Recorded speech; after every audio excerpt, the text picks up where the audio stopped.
সকালের খাওয়া দাওয়া শেষ করে বাকি যেটুকু প্যাকিং ছিল ওটা করে নিয়েছি। এখন পিঙ্গুর জন্য যে গিফটটা এনেছিলাম ওগুলো প্যাক করে রাখলাম। একটা শার্ট, সাথে দুটো টি শার্ট আর একটা কালারের সেট, সবটাকেই ভালো করে প্যাকিং করে নিয়েছি। এরপর সবাই মিলে একটু আম খেলাম, সাথে পুচকে দুটো। ইনু আর বিউটি দিয়ে এসেছিল। ইনু আবার দুই ভাইয়ের জন্য সুন্দর দুটো গিফট এনেছে, কারণ সামনেই দুজনের জন্মদিন ছিল। এরপর স্নান করে বাচ্চাগুলোকে খাইয়ে নিজেরা বসেছি এখন লাঞ্চ করতে।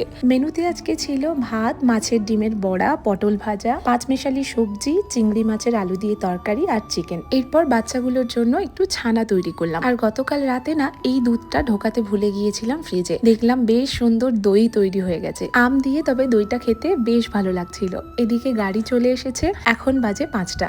আমরা যাচ্ছি মায়ের বাড়ি। আজ মনে হয় বাড়ি পৌঁছতে একটু লেটই হবে। সে যাই হোক, আমার আগের ভিডিওতে যারা কমেন্ট করেছিলে, আমরিন, সোনালিদি, কন্যা, মহান্তা, বৃষ্টি, ঋষিতা, দেবারতী, চিরশ্রী, সবাইকে অনেক ধন্যবাদ।